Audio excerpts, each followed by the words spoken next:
everybody. I'm here to talk about English orthography as well as morphology. So I'll start with orthography, which is the book defines it as all aspects of writing, including spelling, punctuation, spacing, and even things like bold and italics.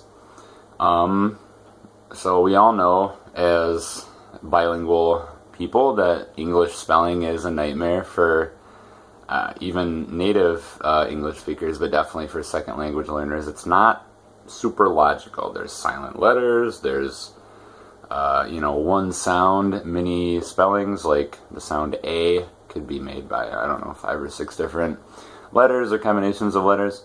And so that kind of is detailed by Freeman and Freeman in this history of writing, history of orthography. I'll give you the interesting parts. Writing existed for a long time. Before 12, let's see, was that a 2? I think that's a 2. 1200 to 15 BC. So thousands of years before that, even before ancient times. But alphabets first came around in 1200 to 1500 BC.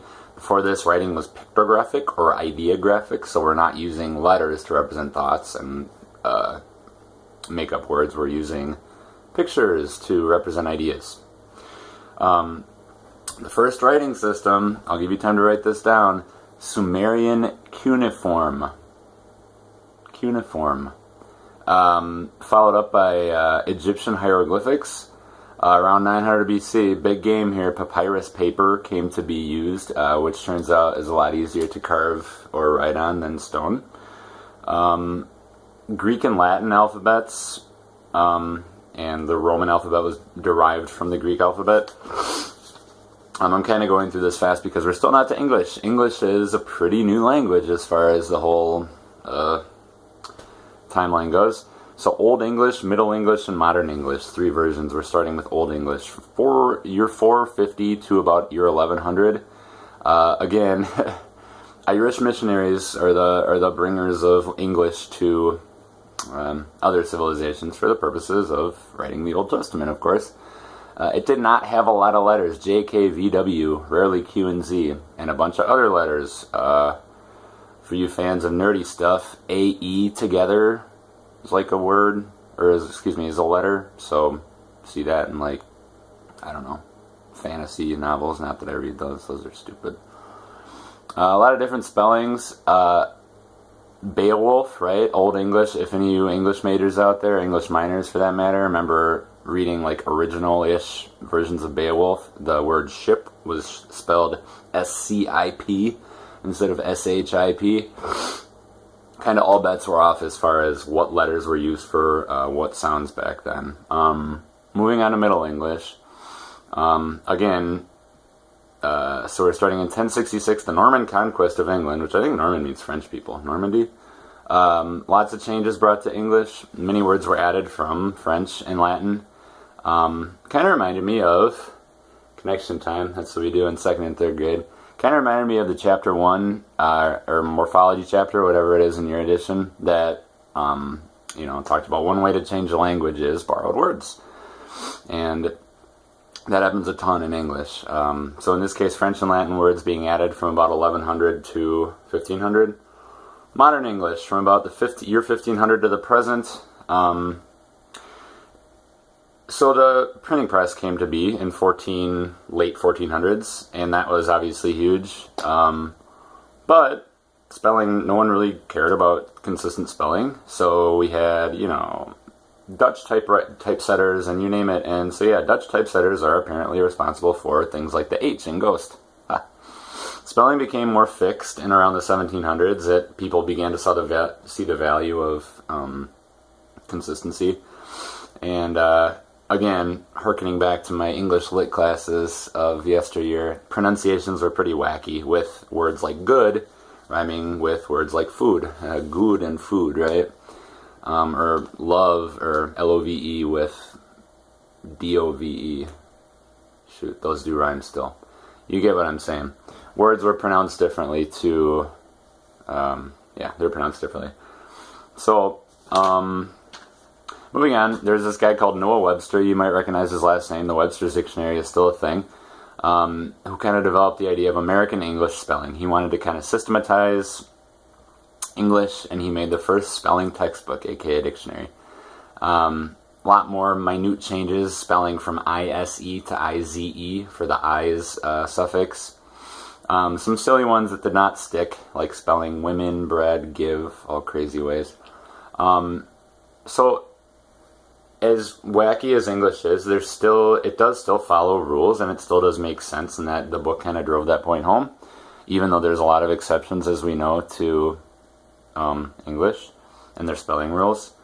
So I thought this was really cool, because I'm starting to get this in Spanish, which made me feel like I'm actually, I'm starting to understand Spanish. Like spelling rules. So we gain subconscious knowledge of what is and isn't used in language. So like the word, it gives a nonsense word, glark, G-L-A-R-K. That is like acceptable, it said. That follows in English spelling rules. But a word like tlark, T-L-A-R-K, when you see that, you're like, whoa, T and L together, not okay in English, right? And the reason I mentioned Spanish is that I'm starting to see those. I don't know what it was. I read something in Spanish the other day where somebody used a word.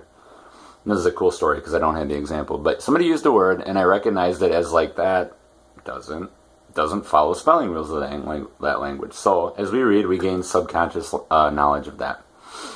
Two things, finally coming home to teaching.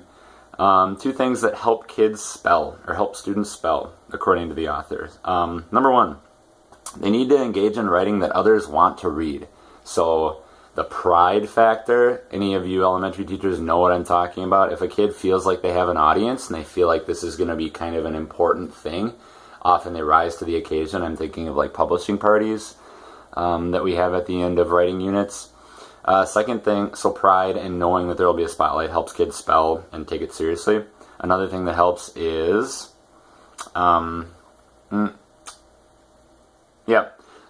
knowing that spelling follows rules and is logical. That if they write a bunch of letters together and there's no vowel in it, for example, that isn't okay because there's pretty much no English word like that. So they need to have a little alarm going off in their brain, as we say, saying that's not okay, like I need to fix that word.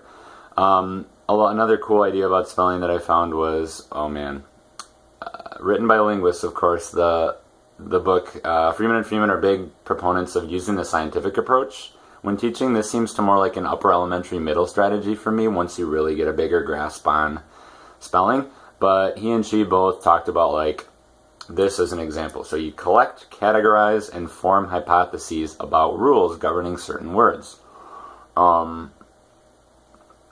So the example that they kind of gave was like suffixes, like how you drop the E when you're adding an ing suffix, hope to hoping.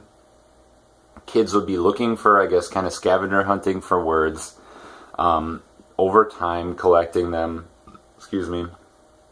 to kind of make it super constructivist, kind of to make their own rules, and like noticing that, hopping, when there's two consonants together, PP, it's a ah, short O sound, but when it's hoping, just HOPING, it's a long vowel sound.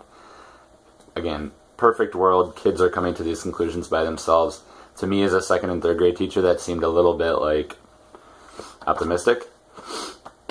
So I spent a lot of time talking about morphology. I want to briefly touch on chapter 9, it was 10, which talks about syntax, which I actually was a big fan of in my undergrad. I thought it was like math with words. It was pretty interesting. Syntax trees, we talked a lot about that in this English class I took.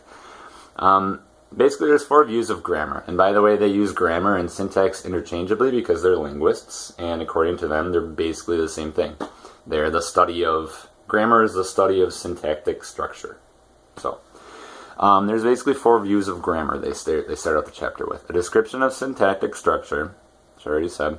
The prescription for how to use structure in words, which is kind of your average, like, layman's idea of grammar, like writing in the right way. Rhetorically effective use of syntactic structures, and functional command of sentence structure that enables us to comprehend and produce language. So, coming back to Chomsky again, that was in my last video. He has this theory of generative grammar, and the theory of syntax depends on the theory of generative grammar. Stay with me.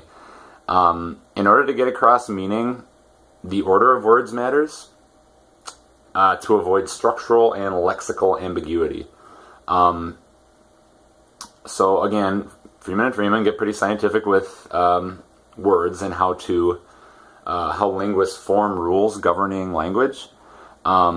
Basically, they look for, they create a hypothesis. It's the scientific method. They create a hypothesis and they seek, or they look for counterexamples. So I'm just going to turn to the page that they were talking about on here.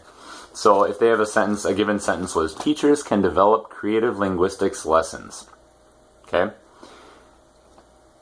The question rule. They're trying to develop from scratch a rule that changes a declaration into a question. So they said, okay, let's move word to, which is can. Teachers can develop creative linguistics lessons. Move word to the position 1. So now it reads, can teachers develop creative linguistics lessons? And that's a correct question in English. Cool. But they give another example sentence. I'll fast forward through that.